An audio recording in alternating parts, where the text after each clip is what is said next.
Breaking news, ಮತ ಚಲಾಯಿಸಲು ಭೂತಾನ್ ದೇಶದಿಂದ ಯುವತಿ ಆಗಮಿಸಿದ್ದಾರೆ. ಇದನ್ನ ನೋಡಿ ನೀವು ಸ್ಫೂರ್ತಿಗೊಳ್ಳಿ. ಭೂತಾನ್ನಿಂದ ಮತದಾನವನ್ನ ಮಾಡಿದ್ದಾರೆ ಯುವತಿ. ವೀಕ್ಷಕರೇ, ಎಷ್ಟೋ ಜನ ಕೊಪ್ಪಳದ ಚಿಕ್ಕಮ್ಯಾಗೇರಿ ಗ್ರಾಮದಲ್ಲಿ ಅನುಪಮ ವೋಟಿಂಗ್ ಮಾಡ್ತಾ ಇದ್ದಾರೆ. ಭೂತಾನ್ನಿಂದ ಆಗಮಿಸಿ ವೋಟಿಂಗ್ ಮಾಡ್ತಾ ಇದ್ದಾರೆ. ನೋಡಿ, ಇದು ಭೂತಾನ್ನ ವಿವಿ1ರಲ್ಲಿ ಪ್ರಾಧ್ಯಾಪಕರಾಗಿ ಸೇವೆ ಸಲ್ಲಿಸ್ತಾ ಇದ್ದಾರೆ ಅನುಪಮ. ಮತ ಚಲಾಯಿಸಲು ಭೂತಾನ್ ದೇಶದಿಂದ ಆಗಮಿಸಿ ಯುವತಿ ಇಲ್ಲಿ ಇನ್ಸ್ಪೈರ್ ಮಾಡಿದ್ದಾರೆ, ಸ್ಫೂರ್ತಿಯಾಗಿದ್ದಾರೆ. ಇದನ್ನು ನಾವು ಗಮನಿಸಬೇಕು. ಕಳೆದ ಬಾರಿಯೂ ಕೂಡ ಬೇರೆ ಬೇರೆ ದೇಶಗಳಿಂದ ಬಂದು ಮತದಾನವನ್ನು ಮಾಡಲಿಕ್ಕೆ ಆಗಮಿಸಿದ್ರು. ಆದರೆ ಮತದಾರರ ಪಟ್ಟಿಯಲ್ಲಿ ಅವರ ಹೆಸರು ಇಲ್ಲದೆ ಇರೋದ್ರಿಂದ ನಿರಾಶರಾಗಿದ್ರು. ಆದರೆ ಈಗ ತಾವು ಕೂಡ ಗಮನಿಸ್ತಾ ಇದ್ದೀರಿ, ಮತದಾನವನ್ನು ಮಾಡ್ತಾ ಇದ್ದಾರೆ. ಅನುಪಮ ಅನ್ನುವ ವ್ಯಕ್ತಿ ಭೂತಾನ್ನ ಒಂದು ವಿಶ್ವವಿದ್ಯಾಲಯದಲ್ಲಿ ಸೇವೆ ಸಲ್ಲಿಸ್ತಾ ಇದ್ದಾರೆ. ಮತ ಚಲಾಯಿಸಲು ದೂರದ ಭೂತಾನ್ ದೇಶದಿಂದ ಆಗಮಿಸಿದ್ದಾರೆ. ಇನ್ನು ನಾವು ಪಕ್ಕದ ಮನೆ ಹತ್ರನೇ ಇರುವಂತ ಮತಗಟ್ಟೆಗೆ ಹೋಗದೆ ಇದ್ರೆ ಹೇಗೆ? ಇದು ಒಂದು ದೊಡ್ಡ ಪಾಠ ಮತ್ತು ಮಾದರಿ ಅಂತ ಹೇಳ್ಬೋದಾಗಿದೆ. ದಿವ್ಯಾ, ಎಸ್ ಆಫ್ ಕೋರ್ಸ್, ಕೊಪ್ಪಳದ ಚಿಕ್ಕಮ್ಯಾಗೇರಿ ಗ್ರಾಮದಲ್ಲಿ ಬಂದು ವೋಟ್ ಮಾಡಿದ್ದಾರೆ. ಭೂತಾನ್ನಿಂದ ವಿವಿಯಲ್ಲಿ ಪ್ರಾಧ್ಯಾಪಕಿಯಾಗಿ ಒಂದಷ್ಟು ಬಿಡುವು ಮಾಡಿಕೊಂಡು ತಮ್ಮ ಭಾರತ ದೇಶಕ್ಕೆ ಬಂದು ತಮ್ಮ ಮತವನ್ನ ಚಲಾಯಿಸಿದ್ದಾರೆ. ಸೊ ಅವರು ಕೂಡ ನಮ್ಗೆ ಇವತ್ತು ಸ್ಫೂರ್ತಿ ಅಂತಾನೆ ಹೇಳ್ಬೋದು. ಯಾರ್ಯಾರು ಮತವನ್ನ ಚಲಾಯಿಸಿಲ್ವೋ ದಯವಿಟ್ಟು ಹೋಗಿ ಚಲಾಯಿಸಿ. ಯಾಕಂದ್ರೆ ದೂರದ ಊರುಗಳು, ದೂರದ ಬೇರೆ ಬೇರೆ ದೇಶದಿಂದ ಬಂದು ಚಲಾಯಿಸ್ತಾರೆ ಅಂದ್ರೆ ನಾವು ನಮ್ಮ ಊರ್ನಲ್ಲೇ ಇಟ್ಕೊಂಡು ಒಂದು 2 ಕಿಲೋಮೀಟರ್ ದೂರ ಹೋಗಿ ಅಥವಾ ಹತ್ರದಲ್ಲೇ ಹೋಗಿ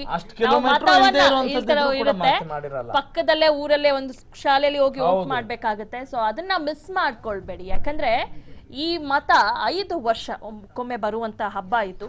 ಸೊ ನಾವು ಪ್ರತಿನಿತ್ಯ ನಾವು ಒಂದೊಂದು 2 ತಿಂಗಳಿಗೂ ಒಂದೊಂದು ಹಬ್ಬ ಬರುತ್ತೆ. ಆ ಹಬ್ಬವನ್ನ ಎಷ್ಟು ನಾವು ಒಂದು ವಿಜೃಂಭಣೆಯಿಂದ ಆಚರಿಸ್ತೀವೋ ಅದೇ ತರ ಇದು ಕೂಡ ಆಚರಿಸಿ, ಇದೇ ತರ ಆಸಕ್ತಿಯನ್ನ ಇಲ್ಲೂ ಕೂಡ ತೋರಿಸಿ, ಈ ದಿನ ತೋರಿಸಿ.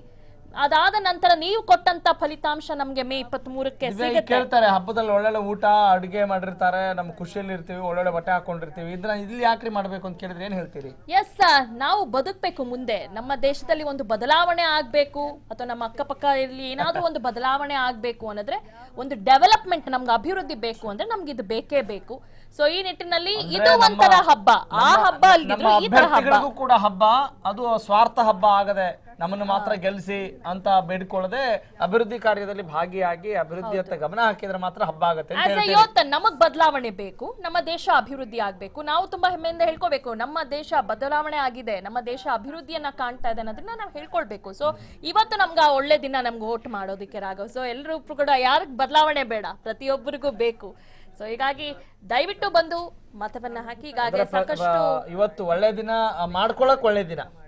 ಮುಂದೆ ಬದಲಾವಣೆ ಬೇಕು, ಬದಲಾವಣೆ ಆಗ್ಬೇಕು ಅಂದ್ರೆ ಇವತ್ತು ನಾವು ಹೋಗಿ ಮತವನ್ನ ಹಾಕ್ಬೇಕು. ಸೊ ಹೀಗಾಗಿ ಎಲ್ಲ ಸಾಕಷ್ಟು ಹಿತಕ್ಕೋಸ್ಕರ ಮತ, ಆದ್ರೆ ಅದು ಹಿತ ಅಂತ ಎಷ್ಟೋ ಜನರಿಗೆ ಅನ್ನಿಸದೇ ಇದ್ದಲ್ಲಿ ಮತದಾನ ಬಹಿಷ್ಕಾರ ಮಾಡಿದ್ದಾರೆ. ದಯವಿಟ್ಟು ಆ ಒಂದು ನಿರ್ಧಾರ ತೆಗೆದುಕೊಳ್ಳದೆ, ಇದು ಒಂದು ಮನವಿ, ನೀವು ಏನು ಬೇಕಾದ್ರೂ ಮಾಡುವಂತ ಸ್ವಾತಂತ್ರ್ಯ ಇದೆ. ಅದು ನಮ್ಮ ದೇಶದ ಒಂದು ದೊಡ್ಡ ಸ್ವಾತಂತ್ರ್ಯ. ಪ್ರಜಾಪ್ರಭುತ್ವದಲ್ಲೇ, ವಿಶ್ವದಲ್ಲೇ ಅತಿ ದೊಡ್ಡ ಪ್ರಜಾಪ್ರಭುತ್ವ ರಾಷ್ಟ್ರ ಅಂತ ಹೇಳಿದ್ರೆ ಅದು ನಮ್ಮ ಹೆಮ್ಮೆಯ ರಾಷ್ಟ್ರ. ಈಗಾಗಲೇ ನಾವು ಹೇಳ್ತಾ ಇರ್ತೇವೆ, ವಿಶ್ವ ನಾಗರಿಕತೆಯ ಮಾತೆ ಅದು ನಮ್ಮ ಭಾರತ ಅಂತ ಹೇಳ್ತೇವೆ. ಮತ್ತು ಸಾಧು ಸಜ್ಜನರ ನಾಡು, ವೈವಿಧ್ಯಮಯ ಬೀಡು. ಯಾಕಂತ ಹೇಳಿದ್ರೆ ವೈವಿಧ್ಯತೆ ಇರೋದನ್ನ ನಾವು ನೋಡ್ತಾ ಇದ್ದೀವಿ. ಅನೇಕ ಭಾಷಿಗರಿದ್ದಾರೆ. ಕೆಲವು ಕಡೆ ಮತದಾನ ಕಡ್ಡಾಯ ಮಾಡಿದ್ದಾರೆ, ಮತದಾನ ಮಾಡಲೇಬೇಕು, it's a must and should, ನೀವು ವೋಟ್ ಮಾಡಬೇಕು ಅಂತ ಹೇಳಿ. ಸೊ ಐ ಥಿಂಕ್ ಅಲ್ಲಿ ಯೂತ್ಸ್ ಬಂದು ವೋಟ್ ಮಾಡಿ ತಮ್ಮ ಉತ್ಸಾಹ ಶೇರ್ ಮಾಡ್ಕೊಳ್ತಾ ಇದ್ದಾರೆ. ಮೋಸ್ಟ್ಲಿ ಭೂತಾನ್ ನಿಂದ ಬಂದಂತವರ ದೃಶ್ಯದ ಎಡಭಾಗದಲ್ಲಿ ಈಗ ಹೋದಂತವ್ರು ನೋಡಬಹುದು. ಗೊತ್ತಿಲ್ಲ, yes ಇಟ್ಸ್ ಫೈನ್. ಬಟ್ ಏನೇ ಆಗ್ಲಿ, ಅಲ್ಲ ನಿಜಕ್ಕೂ ಅಪ್ರಿಶಿಯೇಟ್ them and ಅವ್ರನ್ನ ನೋಡಿ, ನೀವು ಯಾರು ಇನ್ನೂ ಮತವನ್ನ ಹಾಕಿಲ್ಲ, ನಾವ್ ಹಾಕೋದಿಲ್ಲಪ್ಪ, ಏನು ಮಾಡಿಲ್ಲ ಕೆಲಸ ಅಂತ ಅವ್ರನ್ನ ನೋಡಿ. ಯಾಕಂದ್ರೆ ಅವ್ರಿರೋದು ಭೂತಾನ್ದಲ್ಲಿ, ಅವ್ರಿಗೇನ್ ಅಲ್ಲೇನ್ ಆಗ್ಬೇಕಿಲ್ಲ. ಬಟ್ ಆದ್ರೂ ಕೂಡ ನಮ್ಮ ದೇಶದಲ್ಲಿ ಬದಲಾವಣೆ ಆಗ್ಲಿ, ನಮ್ಮ ದೇಶದ ಜನರಿಗೆ ಒಳ್ಳೇದಾಗ್ಲಿ ಅಂತ ಬಂದು ವೋಟ್ ಮಾಡ್ತಾ ಇದಾರೆ. ಎಸ್, ಆಮೇಲೆ ನಮ್ಮ ಕಚೇರಿಯಲ್ಲೂ ಕೂಡ ನಮ್ಮ ಅಸೋಸಿಯೇಟ್ ಎಡಿಟರ್ ಶ್ರೀನಾಥ್ ಜೋಶಿ ಇರ್ಬೋದು ಮತ್ತು ನಮ್ಮ ಇನ್ಪುಟ್ನಲ್ಲಿ ರಾಘವೇಂದ್ರ ಇರ್ಬೋದು, ಅವರು ಕೂಡ ಉತ್ತರ ಕರ್ನಾಟಕದ ಭಾಗದಲ್ಲಿ ವೋಟ್ ಮಾಡಲೇಬೇಕು, ನನಗೆ ಜಾಸ್ತಿ ಸಮಯ ಇಲ್ಲ ಅಂತ ಹೇಳಿ ಅವರು ಆಲ್ರೆಡಿ ಟಿಕೆಟ್ ಬುಕ್ ಮಾಡಿರೋದನ್ನ ನೋಡಿದ್ರೆ ನಾವು ಕೂಡ ಇನ್ಸ್ಪೈರ್ ಆಗಬೇಕು ಇದನ್ನ ನೋಡಿ ಅಂತ ಅನ್ಸುತ್ತೆ.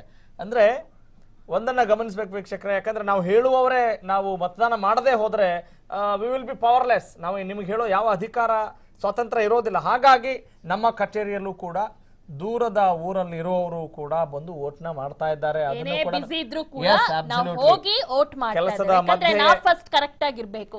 ಹೀಗಾಗಿ ನಾವು ಮತವನ್ನ ಮಾಡಿದ್ದೀವಿ ಅನ್ನೋದನ್ನ ನಾವು ಬಹಳ ಹೆಮ್ಮೆಯಿಂದ ಹೇಳ್ಕೊತೀವಿ. ಸೊ ಹೀಗಾಗಿ ನೀವು ಕೂಡ ಮತವನ್ನ ಚಲಾಯಿಸಿ. ನಮ್ಮ ಕಚೇರಿಯಲ್ಲೂ ಕೂಡ ಸಾಕಷ್ಟು ಬೇರೆ ಬೇರೆ ಭಾಗದಿಂದ ಬಂದು ಕೆಲಸವನ್ನ ಮಾಡ್ತಾ ಇದ್ದಾರೆ ಬೆಂಗಳೂರಿನಲ್ಲಿ. ಅವರು ಕೂಡ ಹೋಗಿ ಮತವನ್ನ ಚಲಾಯಿಸಿದ್ರೆ, ಯಾಕಂದ್ರೆ ಅವ್ರಿಗೂ ಕೂಡ ನಮ್ಮ ಜಿಲ್ಲೆಯಲ್ಲಿ ಅಭಿವೃದ್ಧಿಯನ್ನ ಕಾಣಬೇಕು, ಮುಂದೆ ನಮಗೂ ಕೂಡ ಒಳ್ಳೇದಾಗಬೇಕು ಅನ್ನೋ ನಿಟ್ಟಿನಲ್ಲಿ ಎಲ್ಲರೂ ಹೋಗಿ ಮತವನ್ನ ಚಲಾಯಿಸ್ತಾ ಇದ್ದಾರೆ. ಏನೇ ಮಾಡಿದ್ರು ಕೂಡ ಅದು ಒಳ್ಳೇದಕ್ಕೆ, ಫಾರ್ ಅ ಗುಡ್ ಕಾಸ್ ಅಂತ ನಾವು ದಿವ್ಯಾ, ಈಗ ಕೆಲವು ಕಡೆ ಮತದಾನ ಕಡ್ಡಾಯ ಮಾಡಿರೋದಕ್ಕೂ ನಮ್ಮಲ್ಲಿ ಕಡ್ಡಾಯ ಮಾಡಿಲ್ಲ.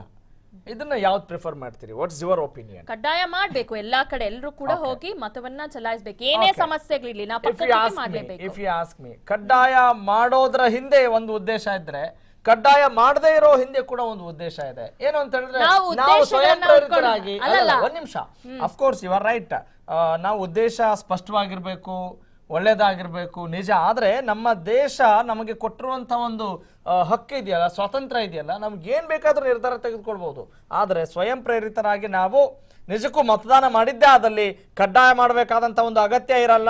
ಯಾಕಂತ ಹೇಳಿದ್ರೆ ಹಸಿವೆ ಆದಾಗ ಊಟ ಮಾಡ್ಬೇಕ್ರಿ ಅಂತ ಏನಾದ್ರು ಕಡ್ಡಾಯ ಮಾಡ್ತಾರಾ? ಇಲ್ವಲ್ಲ. ಹಬ್ಬ ಆಚರಿಸಲೇಬೇಕು ನೀವು